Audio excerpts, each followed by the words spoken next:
Straight out of the Lego Batman movie, I bring you the ultimate Batmobile. Calling this the ultimate Batmobile is quite the boast. After so many decades of different versions to the comic books, TV series, and movies, it's really quite a bold statement. But having built this one, I don't feel his claim is too over the top. To the best of my knowledge, there hasn't been another one like this. This 8-wheeled beast of a vehicle not only has seating for 4, but it can split apart, allowing each team member to freedom to chase down a separate villain, go off on independent missions, or come together for a coordinated assault.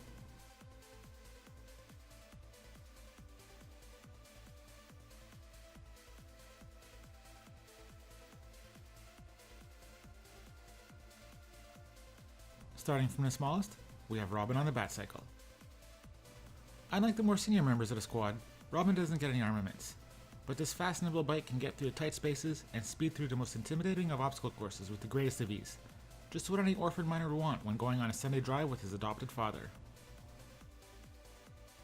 Next we have Batgirl and the Batwing. Ready to take off and jet into the sky at a moment's notice, the aerial edition of this set is a valuable addition to the multifaceted transport. With its wings folded out and jet engines powered up, Batgirl can get a bird's eye perspective on any situation, lay cover fire from above, and protect the other 3 from airborne threats. The next section is driven by Alfred Pennyworth himself. While I don't think he's fooling anyone with his Bat Butler attire, I gotta say that this is my favorite minifigure in the set.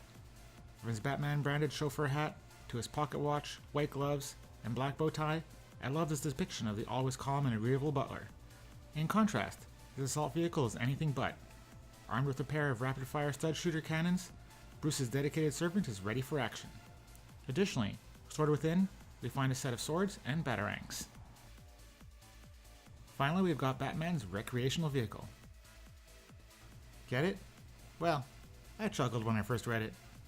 Not to put down the other sections, but this is my favorite play portion. It's rough, it's rugged, it holds up to some tough play action, and has a grip that feels natural as you roll this one around. Equipped with a quad set of stud shooters, Batman's ready to lead the assault.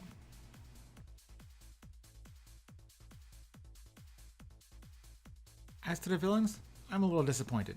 Of all the evildoers we saw in the Lego Batman movie, these have got to be some of the most obscure among them. First up, we have the Polka Dot Man, also known as Mr. Polka Dot. Personally, I'd never heard of this guy before, and had I not googled him, I'd know nothing about him.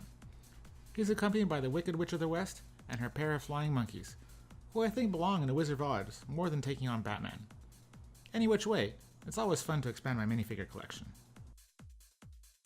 For the final feature, we have the Batlight, which I'm pleased to say actually lights up and will even project the Batman logo.